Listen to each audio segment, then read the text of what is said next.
তাহলে আল্লাহর বিধান হলো বিয়ের আগে কোনো যুবক কোনো নারীর গায়ে টাচ করতে পারবে না। যদি টাচ করে তার ব্যবস্থা কে করবে? এই যুবক ছেলেরা মোটর বাইক অ্যাক্সিডেন্ট হয়ে পালসার গাড়ি, বুলেট গাড়ি, সেই হাঙ্গারি নাকি গাড়ি, কত রকমের গাড়ি আজকের বাসন্তী হাইওয়েতে দেখা যায়। দুদিন, 3 দিন, 4 দিন পরে পরে একেবারে কেউ আটা হয়ে যাচ্ছে, কারোর মাথার খুলি উড়ে যাচ্ছে, কারোর ঠ্যাঙ্গুলো হয়ে যাচ্ছে, স্পটে মারা যাচ্ছে। ও যুবক, বিয়ের আগে কোনো নারী টাচ করো না।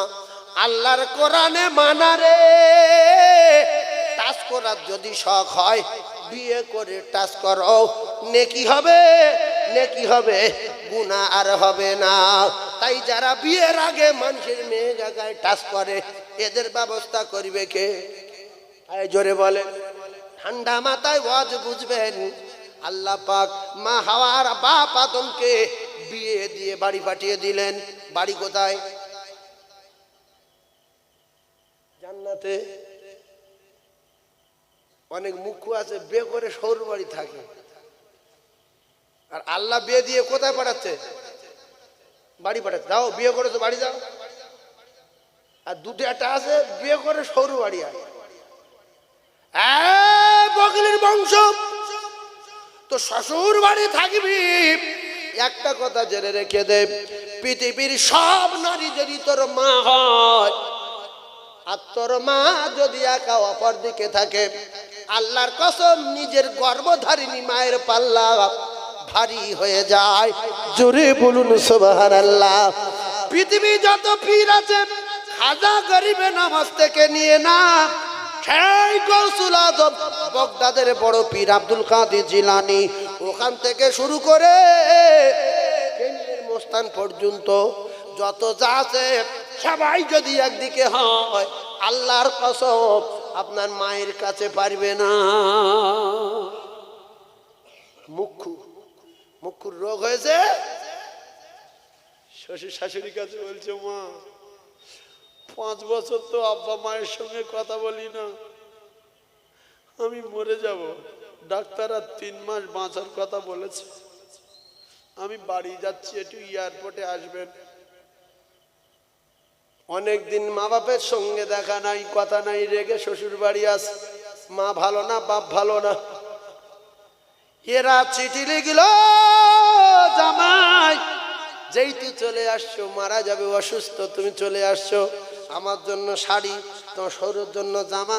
তোমার গিন্নি কি কি বলে দেখো।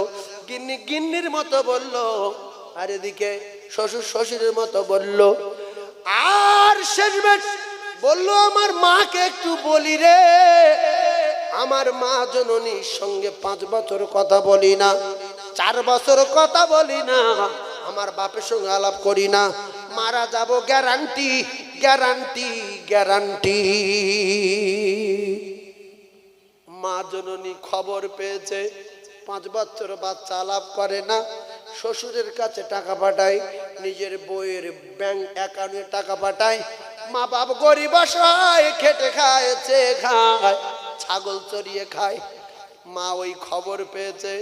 খবর পাওয়ার পরে জনম দুঃখী মা বাচ্চা যদি জীবিত অবস্থায় বাড়ি ফিরে আসে দেখতে পায়, আর আমি বাচ্চার জন্য 2টো খাসি সাদগা দেব, যতক্ষণ না বাড়ি আসবে আমি মা ওই বাচ্চার জন্য রোজায় রাখলাম। কলিজার টুকরা মা চিঠি লেখে নি, কিচ্ছু লেখে নি, ওই অবস্থায় নিয়ত করে বলল, আমি মা। 2 স্বামী স্ত্রী মিলে একটা চিঠি লিখলো। ওরে কলিজার টুকরারা, যুবকেরা, জনেরা, শ্বশুর লিখেছে এই দাও, শাশুড়ি লিখেছে এই দাও, বউ লিখেছে এই দাও। চিঠি পড়ে আর কাঁদে, আমার এই শরীর খারাপ, মরে যাব, এই সমস্ত কথা কিছু না লিখে শুধু দাও। বলছে, দেখি এই চিঠিটা কার? দেখলো জনম দুঃখী মা, জনমদাতা পিতার। বলছে, বাপ তুই ফিরে আয়, তোর জন্য 2টো খাসি আমি সাদকা দেব, আর তুই যতদিন না বাড়ি আসবি তোর জন্য রোজা রাখবো। ওতে দাও, টাকা দাও, লুঙ্গি দাও, তাও কোনো কথা লেখা নাই। ও কলিজার টুকরারা, জনম দুঃখী মা, কলিজার টুকরা মা বাচ্চার কাছে খেতে চায় না রে, বাচ্চার কাছে পড়তে চায় না। সারাদিন পরে মা বাচ্চার মুখের দিকে যদি তাকায়, মায়ের ক্ষুধা যন্ত্রণা মিটে যায়। ও কলিজার টুকরারা, শ্বশুরের জন্য কিছু আনেনি, স্ত্রীর জন্য কিছু আনেনি, শাশুড়ির জন্য কিছু আনেনি। শ্বশুর গালাগালি করছে, শাশুড়ি বলছে তুমি আমার জামাই না। গিন্নি বলছে আমার মাল কই, বলছে আনিনি, শরীর খারাপ, বলছে তালাক দিলাম চলে যাও, আর তোমার চিনি না। কারণ তালাক তো দেবেই, ও তো মারা যাবে 2 মাস পরে। মা জননী শুনেছে, বলে তুই মরবি না রে, আমি তোর গর্ভধারিণী মা। সেজদায় পড়ে কাঁদে, আল্লাহ আমার হায়াত কেটে নাও, আমার বাচ্চা দাও, আমার বাচ্চা যেন মরে নাও। সেই বাচ্চাকে আমার আল্লাহ হায়াত দিয়ে বাঁচিয়ে দিল। কার কোন রোগ হয়, কার কিডনি খারাপ হয়, কার কলজে খারাপ হয়, সবকিছু তৈরি করার মালিক আমার আল্লাহ। আল্লাহ যদি বলে সেরে যাও, সঙ্গে সঙ্গে সেরে যায়। তাই মা বাপের দিলে যারা কষ্ট দেয়, এর গা কপালে আগুন লাগবে। হাই লাগবে না, লাগবে না? মুখ্য শ্বশুর বাড়ি আছে, হ্যাঁ শ্বশুর বলে আমার সোনার জামাই, শাশুড়ি বলছে আমার জামাই জিন্দা আল্লাহর ওলি। গ্রামের মেয়েরা বলছে কেন? বলছে আমার মেয়ে যা বলে তাই শোনে, উঠতে বললে ওঠে, বসতে বললে বসে, এটা দাও ওটা দাও, এটা লাও ওটা লাও, যা বলে তাই, জিন্দা ওলি। আমার জামাই জিন্দা আল্লাহর ওলি। এই নল জামাই কলিজার টুকরা মায়ের আমার। মেয়ে যা বলে স্বামী তাই শোনে, ভালো করে বোঝার চেষ্টা করো। আর বলছে আমার এই ছেলেটাকে বিয়ে দিয়েছি, একবারে জ্যান্ত জাহান্নামী নারী। এ শুধু কলিজার টুকরা ভাইয়েরা আমার, ঠান্ডা মাথায় তত্ত্বগুলো বোঝার চেষ্টা করুন। আমার ছেলেটা শুধু শুধু ওর বর কথা শোনে। কলিজার টুকরা ভাইয়েরা আমার, যুবকেরা জনেরা, ও ভাবিরা খালারা, আপনার কলিজার টুকরা মেয়েটা যদি, আপনার কলিজার টুকরা মেয়েটা যদি স্বামীর উঠতে বলে বসে, পড়তে বলে বসে, এটা যদি ভালো হয়, আর আপনার বৌমাটা যদি আপনার ছেলের উঠতে বলে ওঠে, বসতে বলে বসে, আপনার কেন রাগ হয়?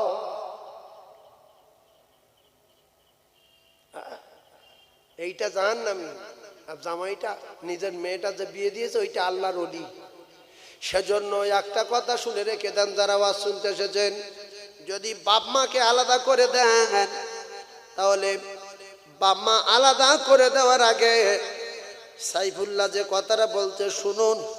1 সপ্তাহ দুটো বুড়ো আঙুলের টেপ মেরে ঘুরে দেখেন, বুড়ো বাদ গেলে কাজ কাম ভালো হয় না খারাপ হয়। বুড়ো বাদ গেলে এই যে বুড়ো টেপ মেরে দেবেন, এই বুড়ির টেপ মেরে দেবেন, দিয়ে পায়খানা করতে গিয়ে দেখবেন বদনা ধরতে কি অসুবিধা হয়।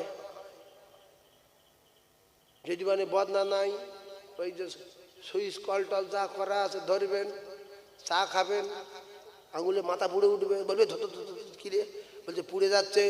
কিন্তু বুড়ো যদি থাকতো হালকা ঠেক দিলে অত সহজে পুড়বে না। ভাত যখন খাবেন, বুড়ো ভাত এইরকম মারবেন, ভাত ঠিকরি ভাত দুধ যাবে।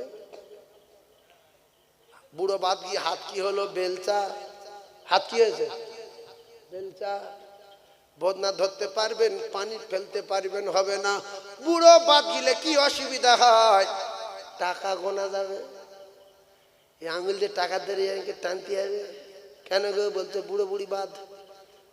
যেখানে যাবে বিপদ হবে, সে বিপদের শেষ নাই।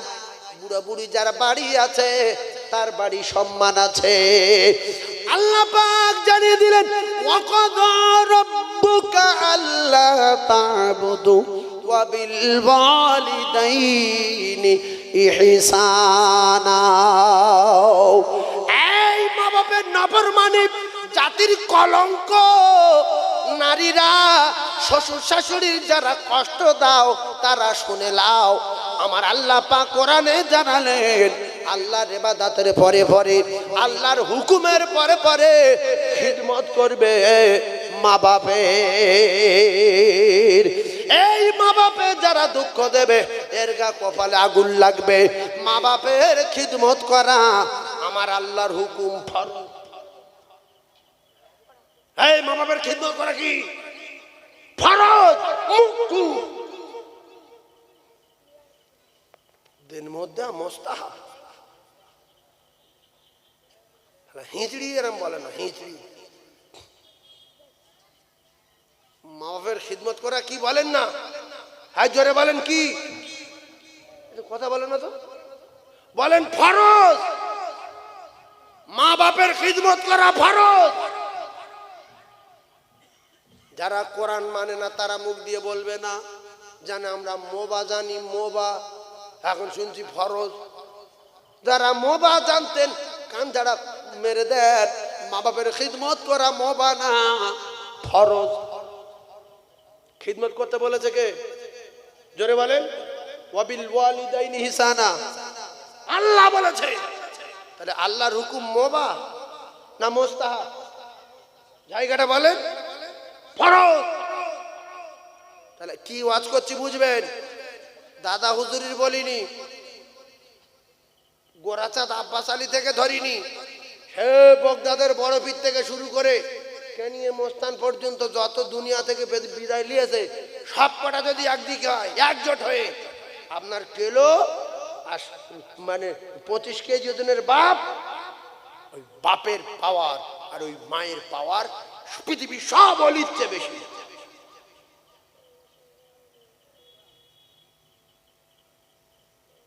কারণ পৃথিবীর সমস্ত অলি একদিকে থাকলে, আপনার মা বাপ একদিকে থাকলে নবী বলছে মা বাপের পাল্লা ভারী।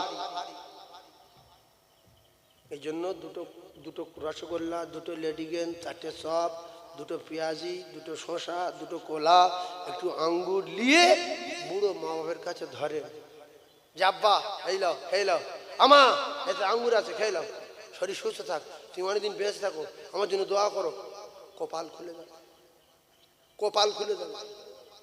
যার খাওয়ানোর দরকার তার খাওয়া, যার খাওয়ালে কিচ্ছু হবে না তার খাওয়ানোর দরকার নেই। এই যে যারা মাজারে টাকা দেয়, অধিকাংশ মাজারে দেখা গেছে গাঁজা খায়, আসে না? নাই, রাগ করলে হবে না, কে কি বলবে না বলবে আমার দেখার দরকার নেই। তো যারা গাঁজা খায় টাকা কোথায় পায়? ওই ছাগল বিক্রি করে। এই ছাগল নিয়ে মাজারে দিচ্ছে কেন? কে খাবে? যে মরে গেছে ছাগল খাবে? আর আল্লাহ তা তো জান্নাতের পাখি দেবে। ওয়ালা হাবি তৈরি মিম্মেশ, তখন আল্লাহ পাক পাখির গোশ ভুনা করে তার খাওয়াবে। তুই ছাগল নিয়ে মাজারে দিয়ে আসছিস কেন? ছাগল নিয়ে কোথায় দিতে হবে? এতিমখানা মাদ্রাসায় দিতে হবে। যে মাদ্রাসায় হোস্টেল তাহলে সেই মাদ্রাসা দিতে হবে। একটা রাস্তায় পাগলা খোঁড়া টাকা চাচ্ছে, লা ইলাহা ইল্লাল্লাহ মুহাম্মাদুর রাসূলুল্লাহ, বাবা গাড়ির কাঁচ খুলে তার মারতে যাচ্ছে, চল বেরো। ও বাবা 500 টাকা লড়লে মাজারে ফেলে দিচ্ছে। হে বাবা তোকে 500 টাকা দিলাম, তুই আমার জন্য একটু চিন্তা ভাবনা করিস, তুই আমার 1 বিঘা জমি দিস, একটা ট্যাক্সি দিয়ে দিস বাবা। বাবা দিতে পারবে? জোরে বলো, পারবে না। গিয়ে বাবার কাছে গিয়ে, বাবা তোর পায়ে সেজদা দিচ্ছি বাবা, একটা স্করপিও দিই বাবা, বহুত দিন সাইকেল চালাচ্ছি বাবা। কিতাবে লেখা আল্লাহর নবীর পায়ে এক সাহাবী সেজদা দিলেন, সম্ভবত হযরতে মুআজ তার নাম। কলিজার টুকরা মুসলমানেরা আমার, সেজদা দেওয়ার পরে আল্লাহর নবী বললেন, সাহাবী এ কি করলেন? বলতে, হুজুর আমি এক জায়গায় গিয়েছিলাম, সেখানকার যত নেতা দেখা যায় তাদের যারা ভক্ত আছে তাদের পায়ে সেজদা দেয়। আমি ভাবলাম তাম পৃথিবীর নেতা, 7 আসমান জমিনের যিনি বাদশাহ, তিনি হলেন আকায়ে নামদার তাজদার মদিনা, ইনি হলেন সেজদার উপযুক্ত। তাই মনে করে সেজদা দিয়েছি। রসুল বললেন সাহাবী খবরদার, না না না, পৃথিবীর জমিনে একমাত্র আল্লাহ ছাড়া কারুর কদমে সেজদা দেওয়া যাবে না। সেজদা করা হারাম হারাম হারাম। ও মুসলমানেরা, আল্লাহর নবীর থেকে পীর বড়, আল্লাহর নবীর থেকে খাজা বাবা বড়, আল্লাহর নবীর থেকে বড় বড় আল্লাহর ওলিরা বড়। আল্লাহর নবীকে যদি সেজদা দেয়া হারাম হয়, তুমি কোন জায়গার কে দুটো আলু ভাতে দেয় তোমার সেজদা দিলে আল্লাহ রাজি হয়? এই নবী সেজদা দেয়া কি সুন্নত না মুস্তাহাব? বলেন হারাম। রাসূল বললেন সাহাবী শুনে কি দাও, সেজদা যদি আমি পৃথিবীর জমিনে কারো দিতে বলতাম, তাহলে আমি রাসূলুল্লাহ বলতাম মায়েদেরকে তারা যেন তার স্বামীর কদমে সেজদা দেয়। এই কলিজার টুকরা ভাবিরা, এই সোনার চাঁদ মানিকেরা, মায়েরা, বোনেরা, বেটিরা, স্বামীকে আল্লাহ কত পাওয়ার দিয়েছে, মা বাপকে আল্লাহ কত পাওয়ার দিয়েছে। এজন্য মা বাপের খিদমত করা, মা বাপের সেবা করা আমার আল্লাহর হুকুম, আল্লাহ ফরজ করে দিয়েছে। জোরে বলুন সুবহানাল্লাহ। আর একটু সবাই চিল্লে বলেন সুবহানাল্লাহ। একটু আল্লাহু আকবারে ধ্বনি দেন, নারে তাকবীর।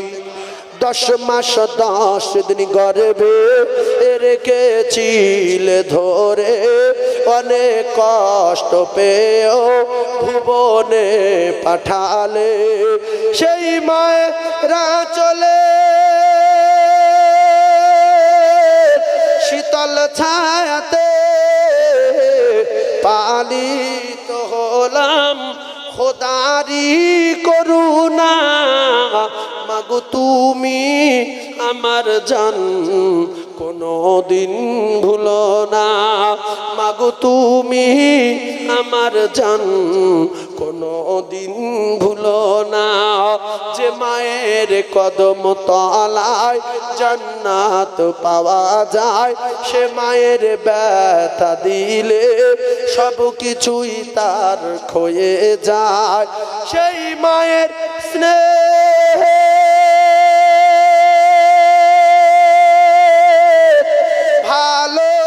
ভালোবাসার হয় না তুলনা, আর কোনো দিন হবে না।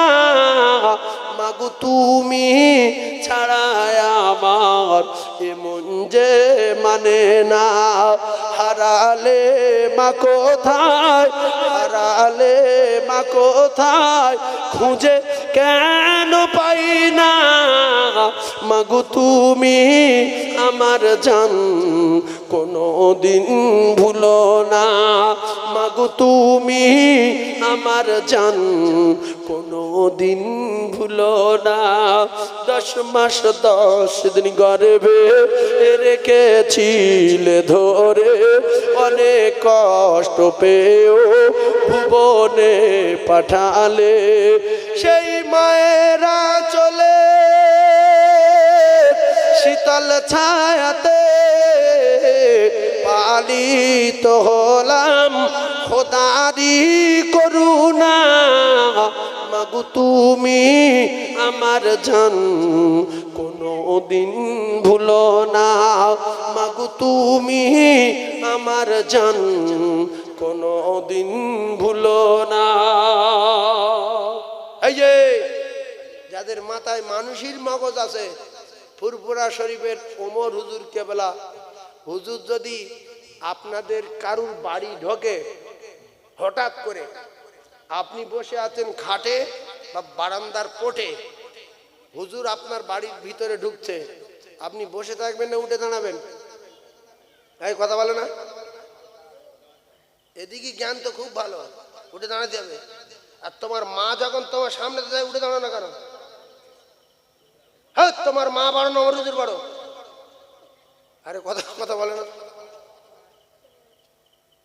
যদি প্রত্যেক সন্তান মা বাপের সামনে উঠে দাঁড়ায়, আব্বা যখন যাবে সঙ্গে সঙ্গে উঠে দাঁড়ায়, মা যখন যাবে যদি উঠে দাঁড়ায়, মাঝে মাঝে সালাম করে, মা বাপের কলিজা ফানা হয়ে যাবে না? যাবে না? যে আমার সন্তান আল্লাহর ওলি, আল্লাহ এর করোড়পতি করে দাও, আল্লাহ পুরো মালঞ্চ সব টাকায় দাও, জান খুলে দোয়া বেরিয়ে আসবে না? আসবে না? হ্যাঁ, তুমি হুজুর থেকে যদি উঠে দাঁড়াও, আর হুজুরের চেয়ে পাওয়ার বেশি যদি মা বাপের খিদমত করা ফরজ হয়, মাথা মোটা কপাল ফাটা, তাহলে মা বাপকে খুশি করলে আল্লাহর আরো খুশি হয়ে যায়। জোরে বলুন, আরো জোরে বলো। এই ওয়াজ শুনে একটা লোক মানবেন আল্লাহর হুকুম তো ফরজ, একটা লোক মানবেন যে যাদের মা বাপ বেঁচে আছে, যাদের চলে গেছে, খায় হয়ে গেছে, সংখ্যা শেষ হয়ে গেছে, বংশ ধ্বংস হয়ে গেছে, বাড়ির সম্মান শেষ হয়ে গেছে। যে বাড়ি মা বাপ বেঁচে আছে, কথা লিখে রেখে দেন, ওই বাড়ি আনকা কোনো ছেলে ঢুকতে পারবে না।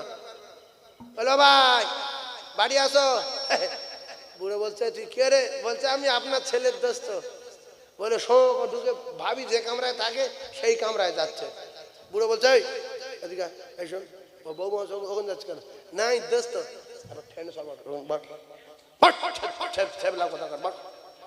ওটা বৌমা থাকে না, বুড়ি থাকলে বা এদিকে হাতে লাঠি হয়েছে, সোজা ওদিকে যাচ্ছে কেন? এদিকে। এবারে মা নাই, বাপও নাই, শুধু ভাবি একা। কে বলছে কই ভাবি?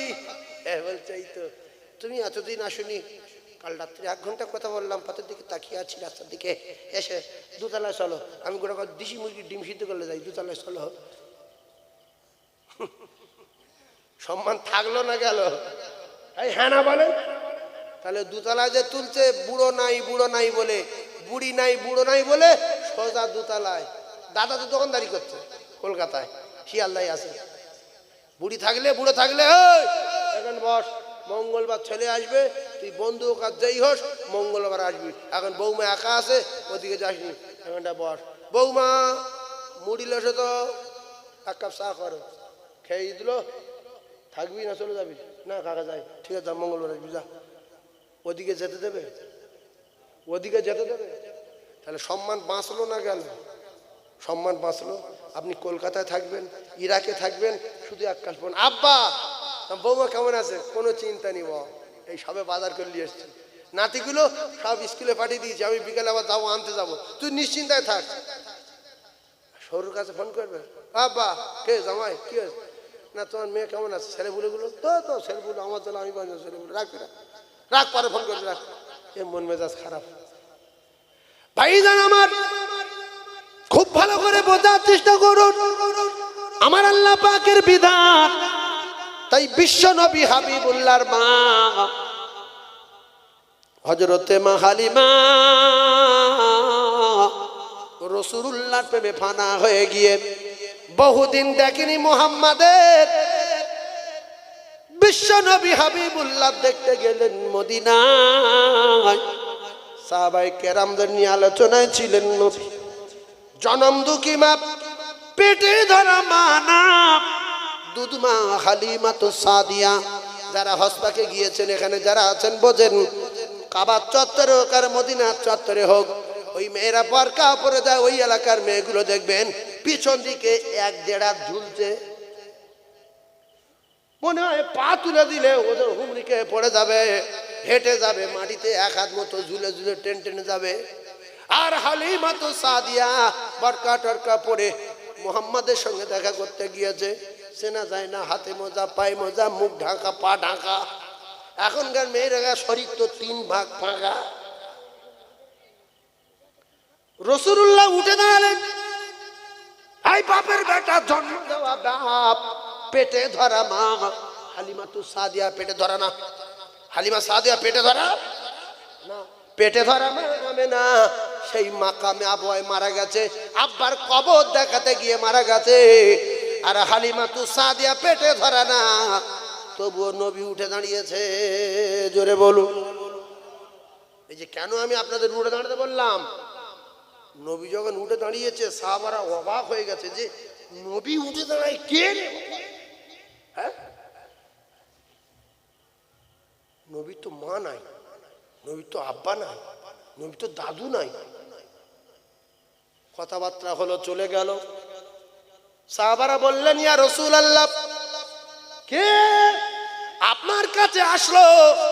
শুধু আপনি উঠে দাঁড়ালেন না, আপনার গায়ের রুমালটাও বিছিয়ে দিলেন, ব্যাপারটা কি জানতে চাই। বিশ্ব নবী বললেন, বাবারা, আমি আমার আব্বাকে চোখে দেখিনি, আমি আমার গর্ভধারিণী মায়ের স্নেহ মমতা তেমন পাইনি। আমি যার কোলে কাকে চড়ে যার স্তরের দুধ পান করে বড় হয়েছিলাম, আজকের মোহাব্বতে ফানা হয়ে গিয়ে আমি নবী আমার দেখতে এসেছে, তাই আমি আমার মায়ের সম্মানে উঠে দাঁড়ালাম। ইনি আমার পেটে ধরা মা না, ইনি যিনি এসেছিলেন ইনি হলেন আমার দুধ মাতা হযরতে মা হালিমাতুস সাদিয়া। জোরে বলুন, আরো জোরে বলুন সুবহানাল্লাহ। নবী যদি দুধ মায়ের দেখে উঠে দাঁড়ায়, জাতির কলঙ্ক, তুমি তোমার পেটে ধরা মায়ের দেখে কেন উঠে দাঁড়াও না? আর একজন আছে, আজ থেকে মা যতক্ষণ সামনে আসবে আমি উঠে দাঁড়াবো, বিছনায় থাকলে উঠে দাঁড়াবো, বাপ আমার সামনে আসলে উঠে দাঁড়াবো, খাটে বসে থাকলে নিচে নামবো, শুধু মা বাপের কাছে দোয়া নেওয়ার জন্য। এরকম একজন পুরুষ বেঁচে আছে এর ভিতরে, উঠে দাঁড়াবে? দেখো জান্নাতি লোক, জান্নাতি লোক বুঝেছে যে মা বাপের সম্মান আল্লাহর ওলির চেয়ে বেশি। তার সন্তানের কাছে মা বাপের সেবা করা, মা বাপের খিদমত করা আমার আল্লাহ ফরজ করে দিয়েছে। আর শুনছেন একটা মেনে ভগ্নুমবাজি করার জায়গা না, কিয়ামত পর্যন্ত ক্যাসেট গুলো চলবে। মেনে তাহলে বুড়ো বুড়ি বাদ দিলে খুব সুবিধা হবে না বিপদ বাড়বে? যে ছেলে মা বাপকে আলাদা করে দিয়েছ, কাল সকালবেলা 10 টাকাতে টেপ কিনে বুড়ো আঙুল মেরে 1 সপ্তাহ ঘর। কলিজার টুকরা ভাইরা আমার, ঠান্ডা মাথায় বোঝেন বুড়ো আঙুল টেপ মারবেন। এইবারে চলেন আল্লাহর নবীর জামানার এক ঘটনা কেতাবে লেখা আছে। এই যে কবর জিয়ারত করা কিছু মানুষ বলে চলবে না, বিরাট মুখ্য, এর বাপ মুখ্য, এই গান্ডু কবর জিয়ারত করা চলবে না। কোন কিতাবে লেখা আছে? তোর বাপের ডেকে লিয়া রাসূলুল্লাহ কবর জিয়ারত করেছে, তার সাহাবায়ে কেরামদের করতে বলেছে, তামাম উম্মতেরা করবে, কিন্তু বলছে কবর জিয়ারত করা হারাম। এরা মাদ্রাসায় যায়নি, পড়ার নাম করে কলকাতার দিকে ভ্যান চালাতো, কিছু টাকা পয়সা হলে বড় জামা কাপড় কিনে ঘরে এসে বলতে টাইটেল পাস করে এসেছি। যদি মাদ্রাসায় পড়তো কবর জিয়ারত করা হারাম বলতো না। তুই সময় নি তাই বল যে আমি যেতে পারবো না, তুই হারাম বলছিস কেন? কিছু লোক আছে জানাজা পড়ে লোকের ডেকে নিয়ে চলে আসে, বলে চল চলে যাই, ওরা মাটি দেয়। তা তোমার জানাজায় না গেলে তো হতো, তুমি গেলে কেন? ওরা 6 জন পড়লেও জানাজা হয়ে যেত। আল্লাহর নবী বলেছে জানাজা পড়লে যদি 1 কিলো সওয়াব হয়, মাটি দিলে আর 1 কিলো। জানাজা পড়লে যদি 1 কিলো হয়, মাটি দিলে আর 1 কিলো। 1 জাররা পরিমাণ কম বেশি না। জানাজা পড়লে 1 উহুদ পাহাড় পরিমাণ সওয়াব, মাটি দিলে আর 1 উহুদ পাহাড় পরিমাণ সওয়াব। জানাজা 1 কেরাত, মাটি দিলে আর 1 কেরাত। কিন্তু অনেক মৌলবি দেখা গেছে জানাজা পড়ে পালায়, মাটি দেয় না। আছে না নাই? বলো পানি লাভ দিয়ে হবে, সরু পাড়তে জাতি হবে, ওখানে কাদা, ও পাগলা নেগলা ফেরিওয়ালারা যাক, আমার একটা দাম আছে, আমি কাদায় লাভবো? যত পাগলা ভ্যানওয়ালা গরিব মানুষ সব বলছে মাটি দিয়ে যাবো, মাটি দিলে সব হবে। আরে বড় জামা এ শুধু লোকের বলছে চল চলে চা খাই গেছ, চা খাই গেছ। এই কসমকে নবীর মেম্বারে বলে গেলাম, জানা যায় যদি 1 কিলো হয়, মাটি দিলে আর 1 কিলো। জানা যায় যত মাটি দিলে তত।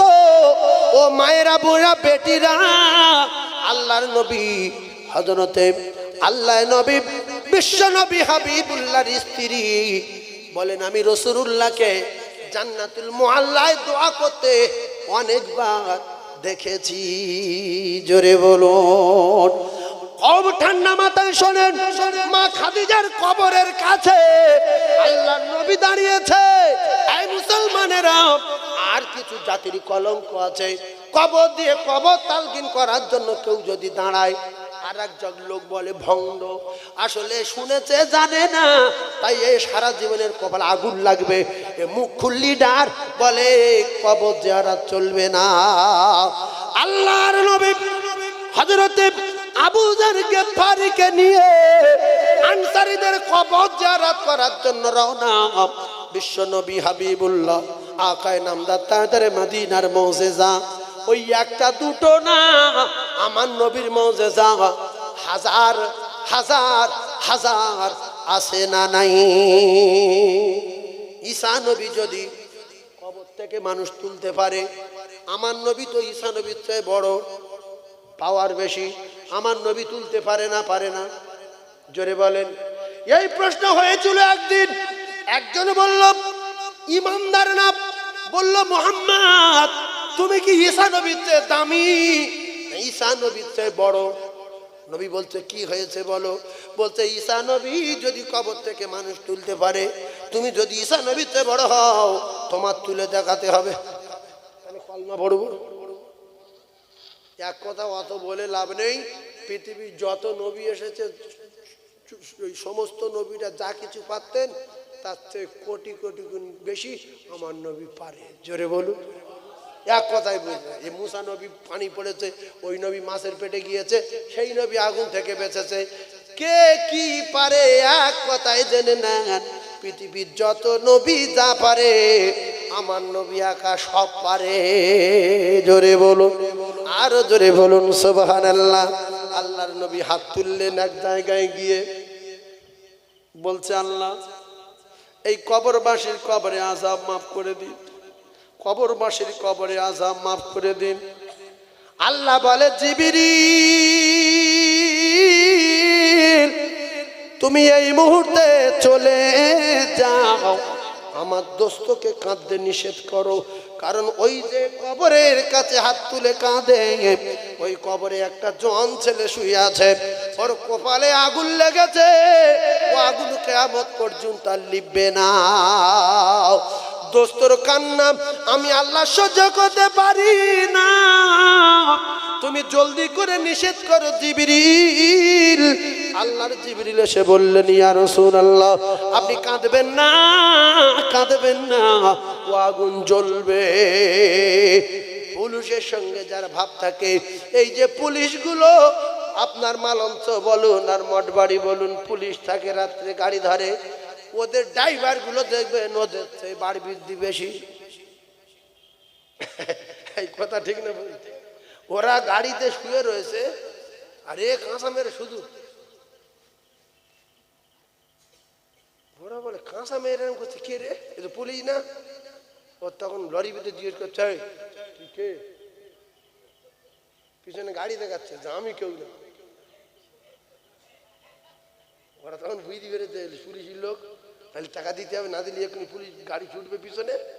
সেই জন্য পুলিশের কায়দা কানুন, কোথায় দাঁড়ায়, কার কাছে কোন টাকা নেয়, বালির গাড়ি কত, ইটের গাড়ি কত, ভ্যান কত, সাধারণ গাড়ি কত, ও সব ওর জানা আছে। ও পুলিশ না হলেও সব জানা আছে না নাই? তো আমাদের পুলিশ দেখলে যতটা ভয় লাগে, ড্রাইভারের কিন্তু অতটা ভয় লাগে না, কোনো ব্যাপার না। স্যার এদিকে, আর আমরা বলি ভাই এদিকে বলবো, হ্যাঁ একটা কথা বলবো, ভয়তে জড়ো সড়ো মেরে। তো আল্লাহ যেটা না বলে হ্যাঁ কি করলে হয় সেটা আল্লাহর নবী জানে, আর পুলিশ যেটা না বলে সেটা কি করলে হ্যাঁ হয় এটা ড্রাইভার জানে। এই গাড়ি কতদিন ছেড়ে দেবে, আমরা তো ভেবে মাথা খারাপ। ফার্স্টে বলছে 1.5 লাখ টাকা দে, এই মোটর সাইকেল ধরে বলছে 700 টাকার খেয়ে দেবো, সেই বেশ 20 টাকা দিয়ে ছেড়ে দেবে। আর ধরলে ফাঁসাবে, হয় বলবে জোরে চালাচ্ছিলিস, আর নাই বলবে বুট কই। এই জন্য চিল পড়লে মুরগির বাচ্চা যদি না পায়, পায়ের দিকে লক্ষ্য করে দেখবেন কুটি আছে, আছে না? ওরা ধরলে 10 টাকা দিতে হবে। ভাইজান আমার, আল্লাহ নবী নিষেধ করলো কে? শুনছে দেখ মানুষ, ফুলু নাকি আল্লাহ নবী নিষেধ করছে? আল্লাহ নিষেধ করেনি যে জিবরিল বলছে দোস্ত জানো কাঁদে না, আমার সহ্য হয় না, তুমি নিষেধ করো আগুন জ্বলবে। একটু পুলিশ গেলে বলেছি আল্লাহ নবী, পুলিশ কোনো পুলিশ নবীর কাছে পারবে? ভাইজান আমার বাবা দিন, আল্লাহর নবী যখন আমার আল্লাহর নবীর কাছে জিবরিল বললেন ইয়া রাসূলুল্লাহ কাঁদবেন না, আমার আল্লাহ নিষেধ করেছে হবে না, এখন নিষেধ করেছে আল্লাহ, তার দোস্তর বলছে হবে না। দোস্ত যেটা জানেন জিবরিল আলাইহিস সালাম বলতে পারবে না। বললো তুমি যাও, আমি দেখি কি হয় না হয় দেখছি, তুমি যাও। ফাঁক বোঝে না, বোঝে না কোন ফাঁক আছে। আবু জার গেফারিকে নবী বললেন, আবু জার রে, আল্লাহ আমার নিষেধ করেছে তো কি হয়েছে, কায়দা আমার জানা আছে, আমি যাও না। কি কায়দা? আল্লাহর নবী বললেন, আবু জার গেফারি, এই জন ছেলেটার হয় মা আর নাই বাপ, দুটোর একটা কেউ বেঁচে আছে কি খবর লাগাও, দেখি আগুন কি করে জ্বলে। সুবহানাল্লাহ বলে, আরো জোরে বলে। হযরতে আবু যার গেফারি রাদিয়াল্লাহু তাআলা দৌড়ে চলে গেলেন গ্রামে। খুঁজে খুঁজে খুঁজে খুঁজে খবর পাওয়া গেল এই যুবকের আব্বা দুনিয়ায় নাই, বেঁচে আছে রে গর্ভধারীর মা, জনম দুঃখী নারী ছেঁড়া মা, কিন্তু চলতে হাঁটতে তেমন পারে না। আল্লাহর নবীর কাছে সে বললেন, নবী বললেন, আবু যার গেফারি, ওই যুবকের মা বেঁচে আছে, বিদ্যা হয়ে গেছে। বলে হ্যাঁ। বলছে মাকে ডাকো। মাকে ডাকা হলো। রসুল বললেন, মা এই যে কবরটা দেখা যাচ্ছে কার? বলছে, ইয়া রাসূলুল্লাহ, ওইটা আমার কলিজার টুকরা বেটার কবর, আমি পেটে ধরা মা। নবী বললেন, মা এই যুবকের কবরে আগুন জ্বলছে, আমি রাসূলুল্লাহ কথা দিলাম মা, তুমি যদি হাত তুলে কাঁদো আমার আল্লাহ তোমার বেটার কবরে আগুন নিভিয়ে দেবে। জোরে বলুন, খুব ভালো করে বাজেন, খুব ভালো করে বাজেন। আল্লাহ নবী বললেন, মা তুমি যদি হাত তুলে কাঁদো মা, আল্লাহ তোমার বেটার কবরে আগুন নিভিয়ে দেবে। বুড়ি মা বললেন, ইয়া রাসূলুল্লাহ আপনি কাঁদেন। কিন্তু নবী কেঁদেছে, বুড়ি জানে না। নবীকে বললেন, আপনি কাঁদেন। নবী বললেন, বুড়ি মা আমি কাঁদবো না, আপনি কাঁদেন। বুড়ি মা বললো, আমি কাঁদবো না। বলছে, ছেলের কবরে আগুন জ্বলছে। বুড়ি বলছে, আমি জানি। নবী অবাক হয়ে গেলে, কলিজার টুকরা বেটার কবরে আগুন জ্বললে মা কেন হাত তোলে না?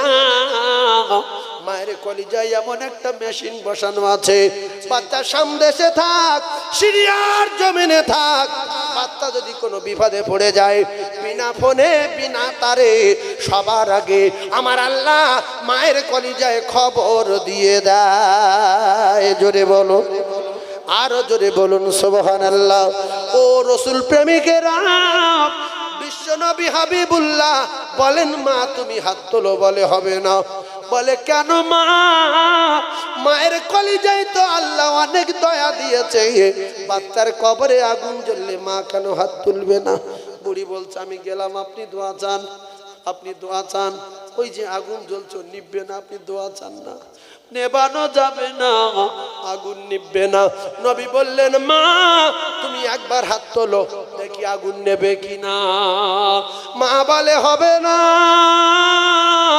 রসুল বলে, একবার হাত তুলে তো দেখো না। বুড়ি বললেন, না আমি গেলাম। নবী বললেন, মা একটা কথা কি বলে যাবে?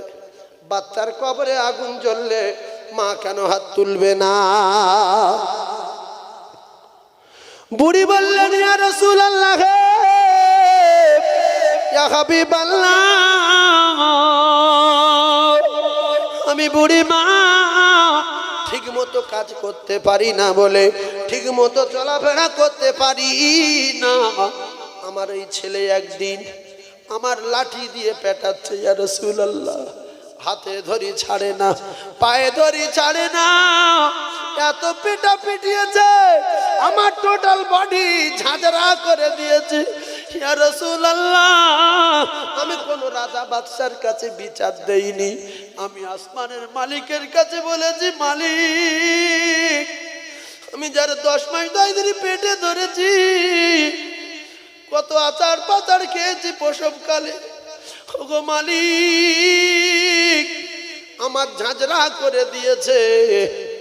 আমার বাচ্চার আমার আগে মৃত্যু দেন, আমি ওর কবরটা দেখব, ওর কবরটা দেখব, মৃত্যু দেন। আল্লাহ মায়ের দোয়া নেবেন না, নেবেন না। আল্লাহ ওই যুবকের মৃত্যু দিল। মা খুশিতে বাগ বাগ হয়ে গেল। ওর কবরের পরে ইয়া রাসূলুল্লাহ, আমার এত যন্ত্রণা জ্বালা হচ্ছিল, লাঠির আঘাতে হাড় ভাঙা যন্ত্রণা। আমি আবার মালিককে বললাম, মালিক আমার কথা মতো মৃত্যু দিলে আমি নারী ছেড়া মা, আমার বিরাট যন্ত্রণা হচ্ছে, আমি চলতে পারি না। আমার বাচ্চার কবরে আগুন জ্বালিয়ে দিন, ওই আগুন যেন কিয়ামত পর্যন্ত নিবে না যায়।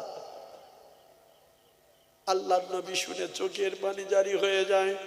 নবী বললেন, আবু যার গেফারি, আমি যে কবরে হাত তুলেছি রে আবু যার, এই কবরে জনম দুঃখী পেটে ধরা মা তালা মেরে রেখেছে। এই তালা কিয়ামত পর্যন্ত কেউ খুলতে পারবে না। যদি খুলতে পারে একমাত্র গর্ভধারিণী মা। এই কপাল ফাটারা, বাপের বেটা মুক্তু যারা মা বাপকে শাস্তি দেয় তারা, বাপের বেটা গান্ডু যারা মা বাপকে শাস্তি দেয় তারা ঠান্ডা মাথায় বোঝে। আল্লাহর নবী দিন দুনিয়ার বাদশাহ বললেন, মা শরীরে প্রচন্ড যন্ত্রণা, বলে হ্যাঁ। হাঁটা চলা তেমন করতে পারো না, বলে না। তাহলে আগুন জ্বলবে, চলে যাবে, বলে হ্যাঁ আমি চলে যাব। আহারে মা জননী, মা জননী মারিনি, আব্বা মেরেছে বাচ্চা, আর মা লাঠিগুলো যেন মায়ের কলিজায় পড়েছে। উজন স্বামীকে রায় দিচ্ছে, তুমি এত জোরে মারলে কেন, তুমি এত জোরে মারলে কেন, বলে কেঁদেই ফেললো, যেন নিজের গায়ে পড়েছে লাঠি। বাপ রেগে গিয়ে ভাত খেয়ে শুয়ে পড়েছে। মা ভাত খায়নি, ছেলেও বাড়ি আসেনি, দুপুরে খায়নি, রাত 11টা বাজে আসেনি, মা খানা খায়নি। সবাই ঘুমিয়ে পড়ে, মা ঘুমায় না। আব্বা মেরেছে বলে আব্বার ডাকিনি, কলিজার টুকরা মায়ের কাছে দরজার কাছে গিয়ে আওয়াজ দিলেন, মা। মা জেগেছিল, দরজা খুলে দিয়ে সঙ্গে সঙ্গে জড়িয়ে ধরেছে। কোথায় মেরেছে দেখি, দেখলো লাঠির দাগ পড়ে গেছে, ভুলে গেছে। মা তেল দেয় আর কাঁদে, রে বেটা তোর যখন মারছিল কলিজায় আমার আঘাত লাগছিল, তুই খানা খাসনি, আমি খাইনি। সবাই যদি দরজা বন্ধ করে রাখে, মা আওয়াজে মা দরজা না খুলে থাকতে পারে না। নবী বললেন, মা এই ব্যাপার, বলে হ্যাঁ। চলে যাবে, বলছে হ্যাঁ। কেতাবে লেখা। নবী বললেন, মা তোমার হাতের লাঠিখানা আমার কাছে দাও, আর একটা বার ঘুরিয়ে ধরি কবরের দিকে, তুমি লাঠির মাথায় কানটা দাও, আর সোজা বাড়ি চলে যাও, দোয়া চাইতে হবে না। কিতাবে লেখা আল্লাহ নবীর মুজিজা। বিশ্ব নবী লাঠি ঘুরিয়ে ধরলেন, বুড়িমা লাঠিখানি দিয়ে বহুদিন বাচ্চার গলার আওয়াজ শুনতে পাইনি। লাঠির ভিতর থেকে আওয়াজ আসছে, মা ওমা ক্ষমা দিন। বুড়িমা বহুদিন বাচ্চার গলার আওয়াজ শুনতে পাইনি রে। কবর থেকে আওয়াজ আসে, মা ওমা জাহান্নামের আগুন মা। এজন্য দেখবেন প্রসবকালে ওই ধাত্রী মায়েদের জিজ্ঞাসা করবেন, নার্সদের জিজ্ঞাসা করবেন, বাচ্চা প্রসব করে মায়ের বুকে টাচ করায়, তোর বাচ্চা তোর কোলেলে, এই নিয়ে তো শোনা। মা বলছে, আমার প্রসব বেদনা 3 ভাগ ভুলে গেলাম। বাচ্চা যখন কোলে উঠে মা বলে কাঁদে, মা প্রসব ব্যথা ভুলে যায়। এক কিতাবে লেখা আছে, কবর থেকে আওয়াজ আসছে বুড়িমার কানে, মা ক্ষমা দিন, ও মা ক্ষমা দিন,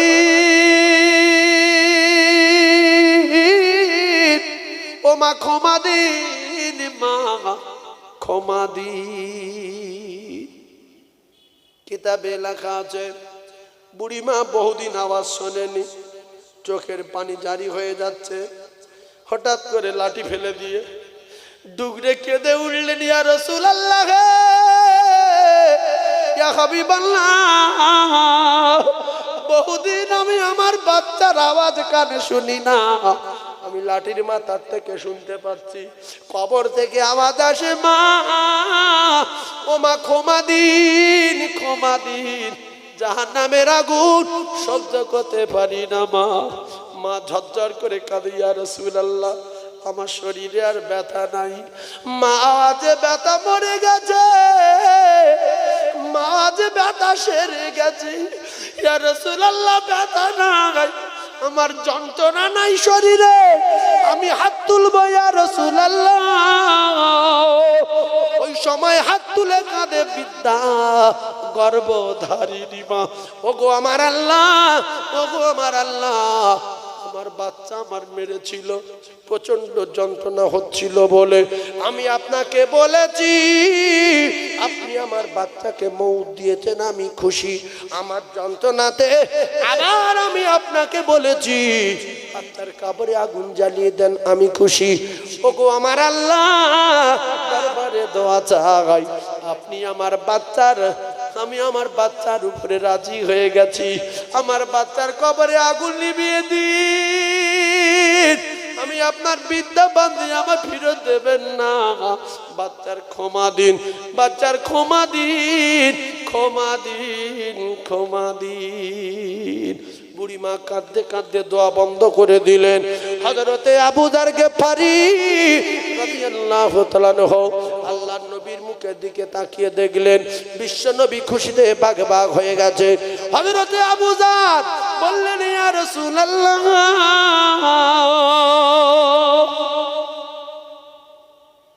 দীর্ঘ সময় ধরে আপনার মনটা মরা মতো দেখছিলাম, এখন দেখি খুশিতে বাগে বাগ, ব্যাপারটা কি জানতে চাই।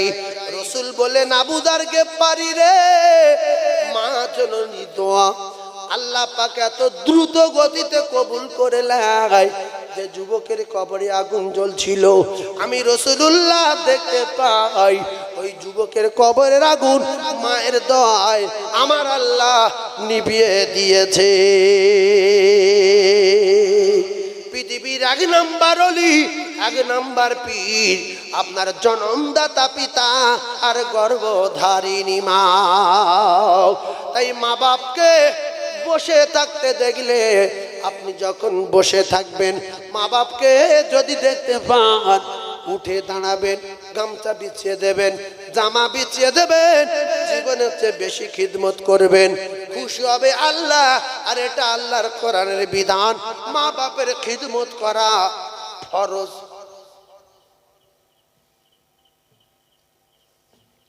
ফতোয়া দেবেন, যদি হিন্দু হয়, যদি খ্রিস্টান হয়, যদি মুসি হয়, যদি গাঁজা খায়, যদি কোরআন মানি না বলে, তবুও শুধু একটা কথা মানা যাবে না, যদি বলে মা তুমি নবী মেনো না, কোরআন মেনো না, এরপরে ওই মা বাপকে বোঝাতে হবে। যদি মা বাপের হুকুম মানা ফরজ হতো, তাহলে আবু হুরায়রা ঈমানের কলমা পড়তে পারত না। মা বাপের খিদমত করা ফরজ, হুকুম মানা না। আর মা বাপ যদি হুকুম করে আজ থেকে কোনোদিন নামাজ পড়বি না, মানা যাবে না। খুব ভালো করে বুঝলেন, কাজ বোঝেন, শুধু ভবক শোনা কাজ না, হুকুম মানা ফরজ, খিদমত করা ফরজ। ভাইজান আমার, মায়েরা তো পাওয়ার আল্লাহ দিয়েছে, মা জননীর দাপট কত একটুখানি শুনেলেন। উচ্চ স্বরে একবার তাকবীরে ধ্বনি দেন, নারে তাকবীর। সবাই বলে পোলপাড়া তো গোশ খেয়ে নিয়েছেন, হদ্দ গোশ, প্রত্যেক আত্মীয়র বাড়ি গোশ। জোরে তাকবীর দেন, নারে তাকবীর। সবাই বলেন নারে তাকবীর। আল্লাহু আকবার যে বলছে না, এর বিচার কোথায় হবে? কিয়ামতের মাঠে। কি হবে? তখন আপনি বুঝতে পারবেন যে যে সময়টা আমার আল্লাহু আকবার বলতে বলেছিল সেই সময়টা চুপ করেছিলাম। কসম খেয়ে নবীর মেম্বারে বসে বলছি, যতদিন বেঁচে থাকবেন এই সময়টার ফিরিয়ে আনা যাবে না। আপনি পৌঁছতে যাবেন, হয়তো ভাবছেন যে আমার এত টাকা পয়সা, দুটো তিনটে মোটর সাইকেল, ফের আল্লাহু আকবার বলবো? ও পাগলা পাগলা লোক বলবে। এই জন্য মসজিদে দেখবেন অধিকাংশ গরিব লোক নামাজ পড়তে যায়। একটা প্রধান, একটা এমএলএ, একটা এমপি, একটা লয়ার, একটা জজ, একটা উকিল, একটা প্রফেসর, এদের পাবেন। এরা অধিকাংশ 100-র ভিতরে 95 জন ভাবে যে এত লেখাপড়া শিখে এত বড় পদ পেয়ে মাসে 1-1.5 কোটি টাকা ইনকাম, ফের নামাজ শিখে। কিন্তু ওদের বেশি আল্লাহর হুকুম মানার দরকার ছিল, যে সব কিছু সম্মান দিয়েছে আল্লাহ, সব কিছুর মালিক আমার আল্লাহ। সে আল্লাহ যত হুকুম আদায় করব আল্লাহ তত আরো আমার সম্মান বাড়িয়ে দেবে। এই জন্য মসজিদে গিয়ে দেখবেন 3 ভাগ পাগলা নেগলা লোক, 8-10টা ভ্যানওয়ালা, 3-4টে সবজি বাড়ি, আর 2টো জল করার মালিক, 3টে ভাড়ায় কাজ করা লোক। কিন্তু ভাড়ার মালিক খুব কম আসে না? হ্যাঁ, যাদের অনেক টাকা তাদের সময়ের দাম বিরাট। এই জলসা শোনে কারা? পাগলা নেগলা লোক, গরিব লোক, অ্যাডভেস্টারের বাড়ি। আর যাদের বড় 4 চাকা গাড়ি, বুলেট আসছে, খাচ্ছে, শাঁসা করে বেরিয়ে পড়ছে যে আমরা জলে শুনবো। বুলেট গাড়ি ফের জলসা শুনবো, 4 চাকা ফের জলসা শুনবো, জল বেরিয়ে যাচ্ছে। বহু নামি দামি লোক পোল ভাড়ায় আসে, কিন্তু জলসায় বসে কম। ওরা জানে যে এত ধনী লোক, আমার দোস্ত এত ধনী, ফের জলসা শুনবো, বড় খেয়ে পালাইছে। এই জন্য জলসা শোনা, নামাজ পড়া, এই রোজা রাখা, এই খুব মানে নেগলা বগলা লোকের বেশি কাজ।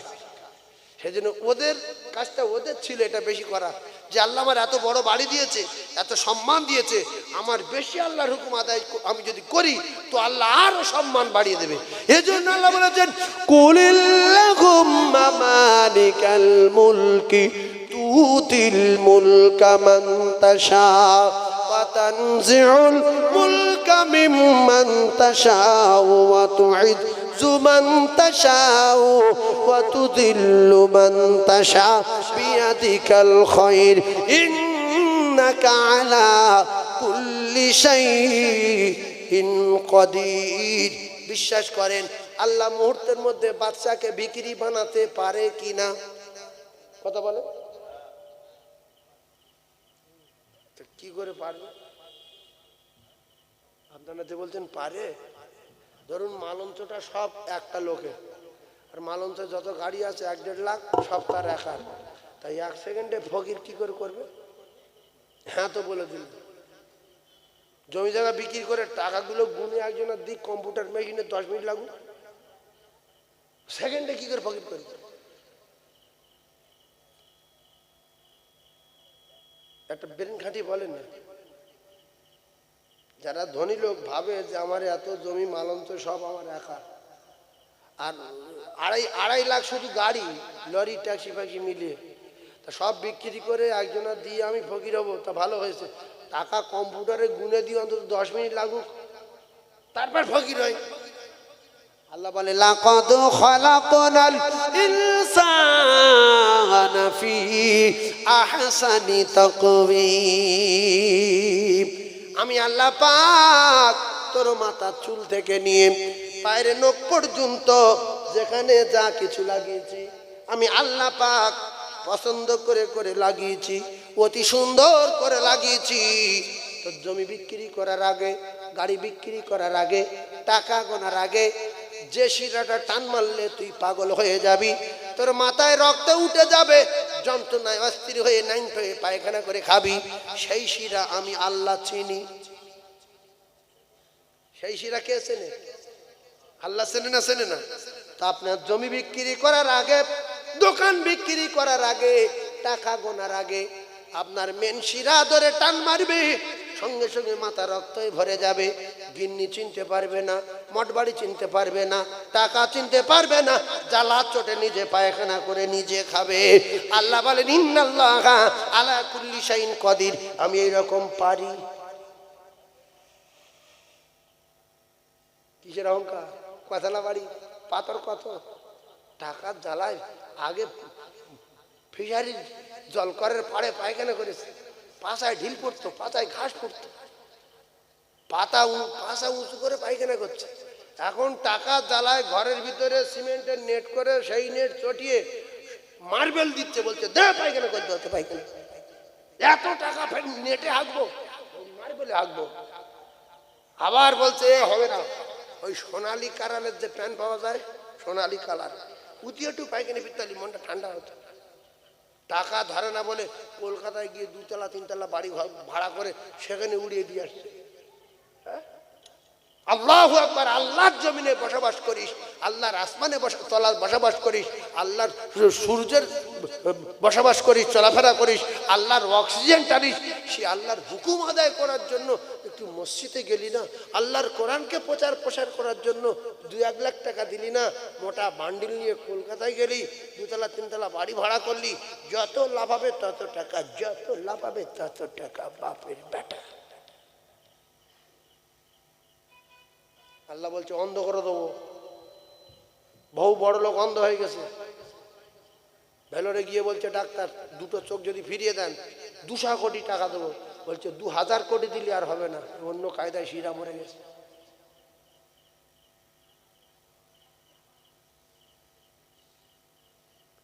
সেই জন্য আপনাদের যাদের জমি জায়গা আছে ওয়াজ শুনেলে, কোরআন শরীফ যদি সত্য মনে হয়, আল্লাহ পাকের রসুল বলছে, আমার আল্লাহ পাক নিজেই বলছে যে কোরআনের কারখানার জন্য যে 1টা টাকা দেয়, আমি আল্লাহ পাক তার প্রত্যেক টাকায় 10 টাকা করে ফেরত দেই।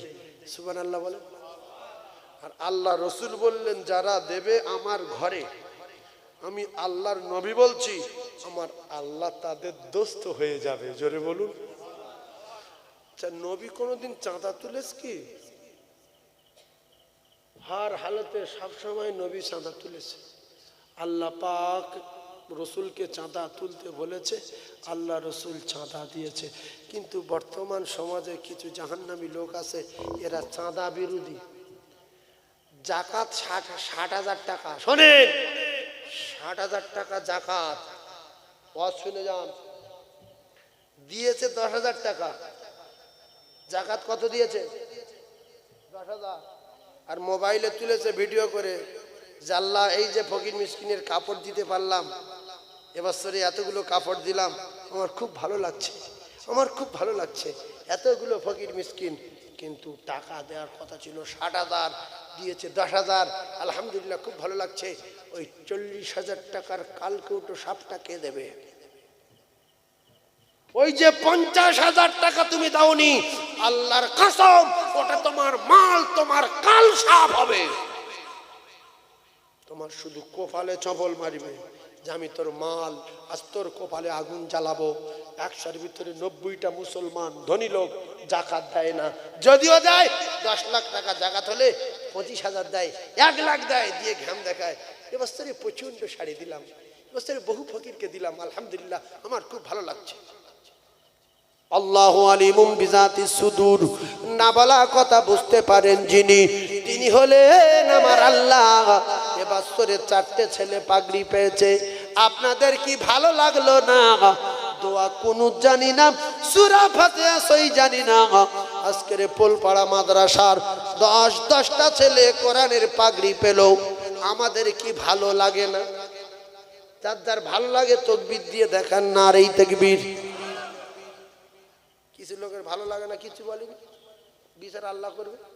তাকবীর দেন, নারে তাকবীর। যাদের কোরআনের হাফেজের থেকে ভালো লেগেছে তাকবীর দেন, নারে তাকবীর, নারে তাকবীর। আল কোরআনের আলো, জোরে বলেন আল হাদিসের আলো, নারে তাকবীর। একবার কলমা পড়েন, লা ইলাহা, ভক্তি করে পড়েন, লা ইলাহা,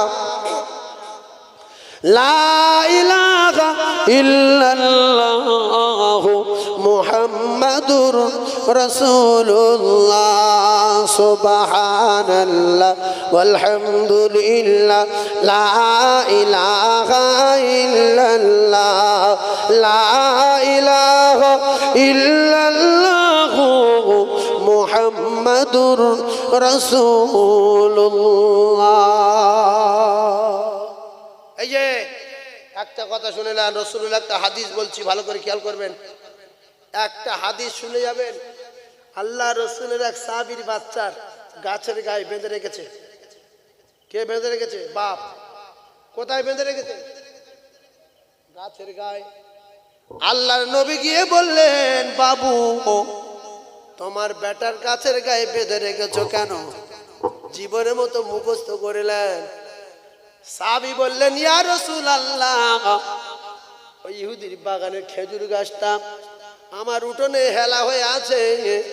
আমি গরিব মানুষ, কাজ করতে যাই, আর ওর মায়ের এমন পোশাক নাই যে সবসময় বাইরে বার হবে, তাই ওর বেঁধে রেখে যাই। এজন্য ও যেন ওই গাছের পড়ে যাওয়া খেজুর গুড়িয়ে মুখে না দিতে পারে, এজন্য আমি বেঁধে রেখে যাই।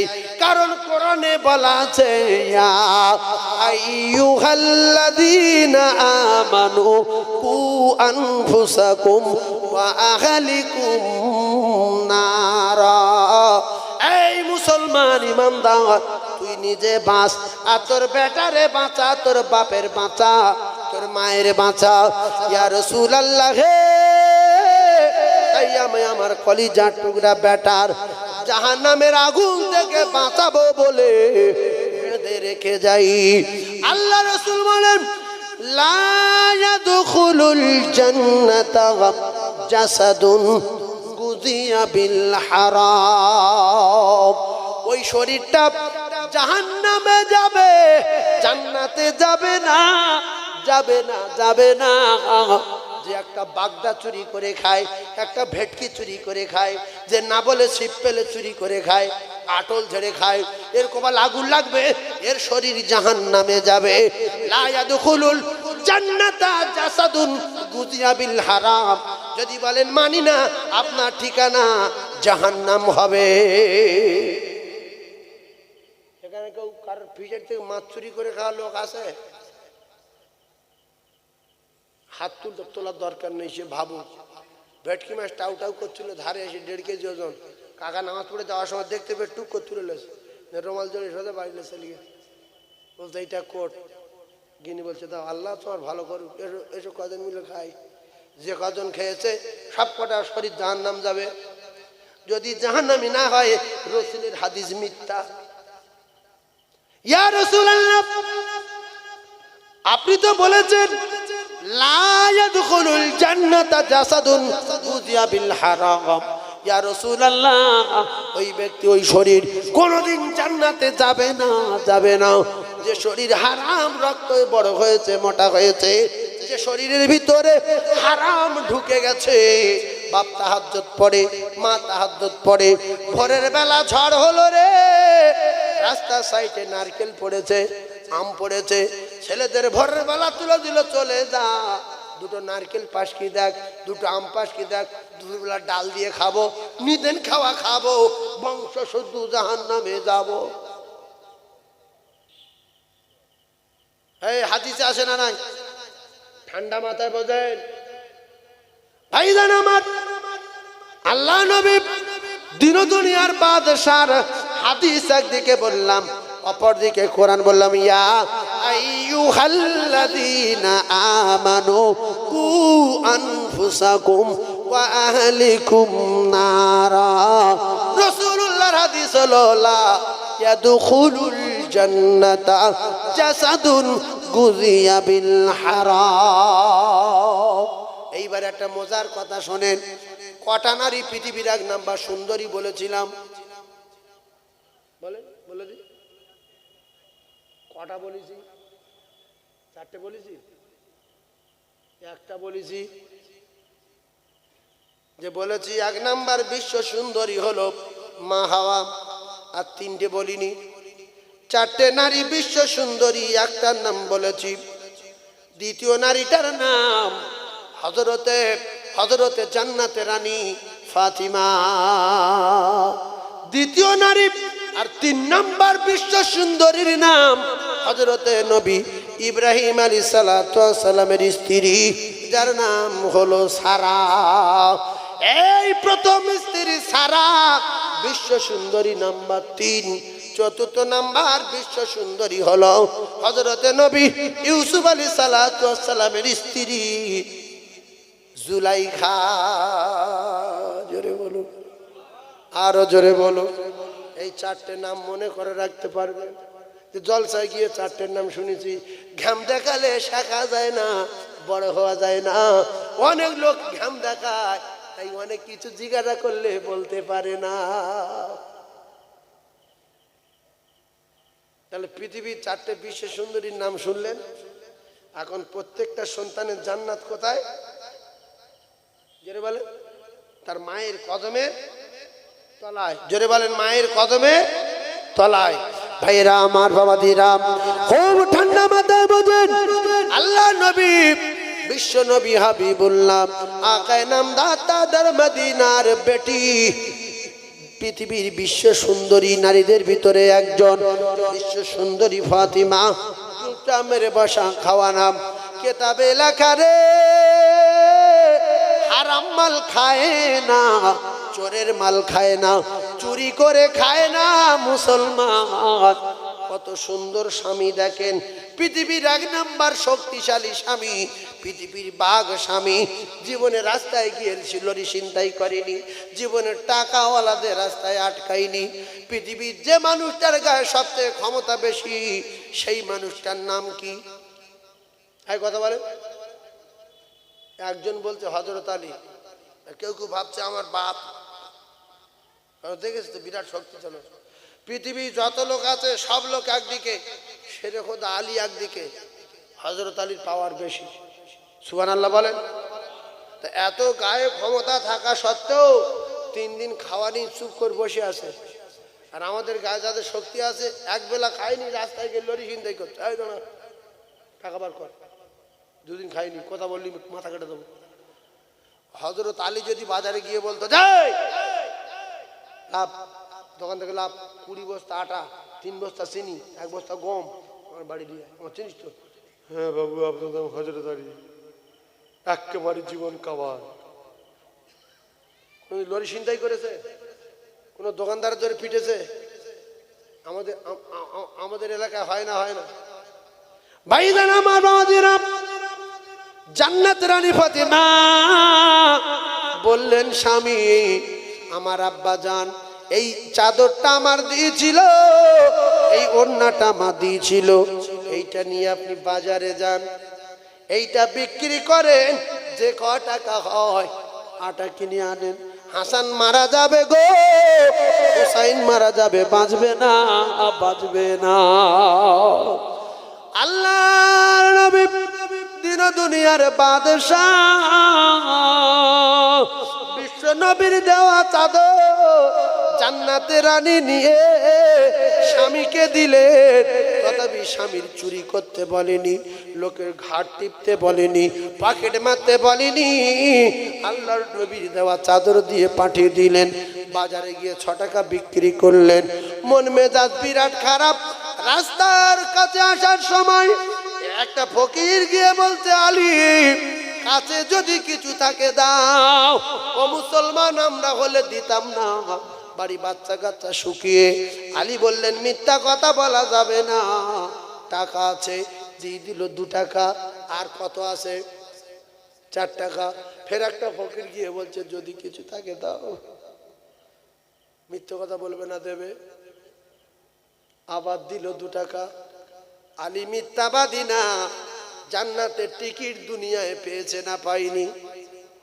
আবার একটা ফকির গিয়ে বললে, দাও। নাই বললেন না, বললে এই লাও। এইবার ক টাকা আছে? আমরা বলি, শেষবার যে ফকির চেয়েছে সঙ্গে গুলি করে দিতে, যে তুই আমার খবর জানিস? এই কার কার টাকা চাইছে? চাইছি আমার কাছে চলে এসছি। আমার বাচ্চা 3 দিন খাইনি, আমার গিন্নি 3 দিন খাইনি, আমি 3 দিন খাইনি।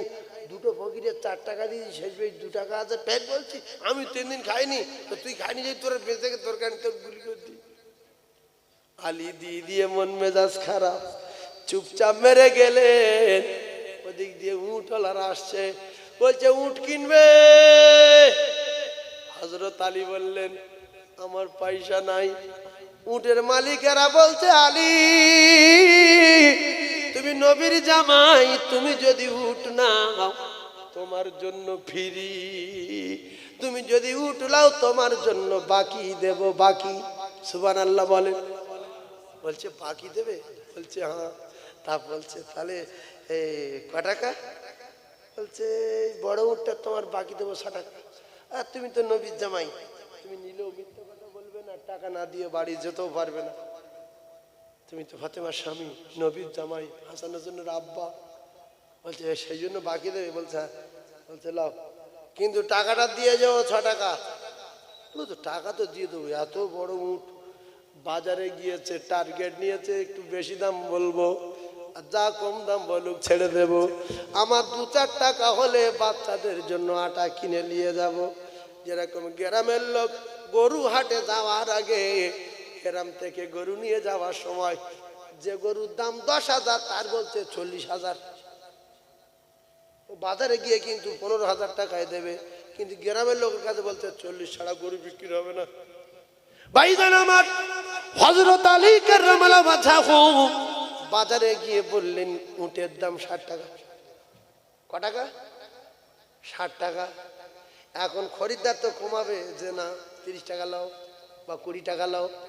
যেই 60 টাকা বলেছে খরিদ্দার সঙ্গে সঙ্গে 60 টাকা দিয়ে দিয়েছে। জোরে বলুন সুবহানাল্লাহ। খুশি রে, খুশিতে বাগে বাগ হয়ে গিয়ে এই 60 টাকা নিয়ে দৌড়ে চলে আসলেন উটওয়ালাদের কাছে। এদের বাকি টাকায় উট কেনা ফিরিয়ে দিল। ক টাকা? 6 টাকা। তাহলে আছে কত? 54 টাকা। দান করেছিল ক টাকা? পেয়ে গেছে ক টাকা? 60 টাকা। মানজাব আবিল হাসানাতি ফালাহু আশরু আমসালিহা।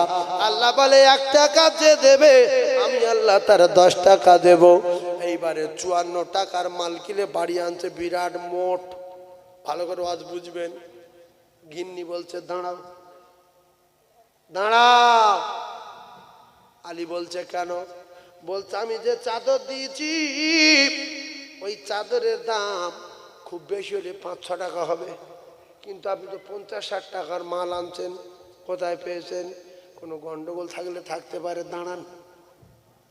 এই হলো স্ত্রীর দায়িত্ব স্বামীকে বাঁচানোর, স্বামীর দায়িত্ব স্ত্রীকে বাঁচানোর। শুধু স্বামী সবার বাঁচাবে আর ওরা কেউ স্বামীর বাঁচাবে না, এটা কোরআনের বিধান না। ভাইরা আমার, বাবাজিরা, আল্লাহ নবী দিন দুনিয়ার বাদশাহ বিশ্ব নবী হাবিবুল্লাহ আকায়ে নামদার তাদের মদিনা ফাতেমার বাড়িতে গেলেন। কে? আমি তোমার আব্বা। ফাতেমা যখন প্রথম আওয়াজ দিলেন টুক করে বসে পড়লেন, নামাজ পড়ছিলেন, সালাম ফেরালেন, দরজার পর্দাখানা নিয়ে গায়ে জড়ালেন। বলছে কে? বলছে আমি তোমার আব্বা। দরজা খোলো মা। ফাতিমা বলেন আব্বা দরজা খোলা যাবে না, আপনি আজকে ফিরে যান। বলছে আমি একটু কথা বলবো। বলছে ফিরে যান। এই মুখ্য নারী, জাতির কলঙ্ক নারীরা, ফাতেমা কেন পৃথিবীর 1 নাম্বার জান্নাতের রানী, জান্নাতের সমস্ত নারীদের সরদারিনী আল্লাহ বানাবে? রাসূল বলছে কেন? বলছে আব্বু গো আমি আজকের বলছি ফিরে যান। রাসূলুল্লাহ ফিরে গেলেন। কলিজা টুকরা ভাইরা আমার, কিতাবে লেখা ফাতিমা তো জোহর আব্বাকে বলেন আব্বা আমি যে আপনাকে ফিরিয়ে দিলাম আপনি আমার বলেছেন কোনো বিষয় কোনোদিন কোনো কারণে যদি স্বামী স্ত্রীর উপরে নারাজ হয় আর ওই স্ত্রী যদি মারা যায় স্ত্রী ঠিকানা হবে জাহান্নাম। ফাতেমা কোনোদিন তোমার জীবদ্দশায় যেন আলী তোমার ব্যবহারে কোনোদিন যেন নারাজ না হয়ে যায়। ও ভাবিরা খালারা, ফাতেমা বললেন আব্বা যান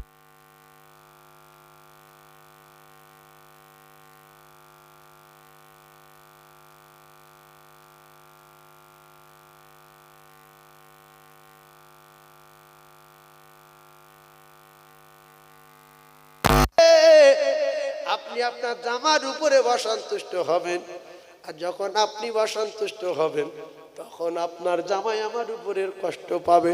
আপনি তো বলেছেন স্ত্রীর দায়িত্ব হলো স্বামীর হক আদায় করা, স্বামীর সম্মান বজায় করা। ও কলিজার টুকরা না, খুব ভালো করে বোঝার চেষ্টা করুন। দুটো একটা নির্লজ্জ নারী আছে, জাহান্নামী নারী। স্বামী যদি একগা চড় মারে, কপাল যদি ফুলে যায়, মাথা ফেটে যায়, বাপের কাছে ফোন করে, বড় ভাইয়ের কাছে ফোন করে, গ্রামের প্রধানের কাছে বলছে জবাই করবো, আমার বার্থডে গেলে এসো, এর বুকির ওর পাতুল হাড় ভাঙবো এসো।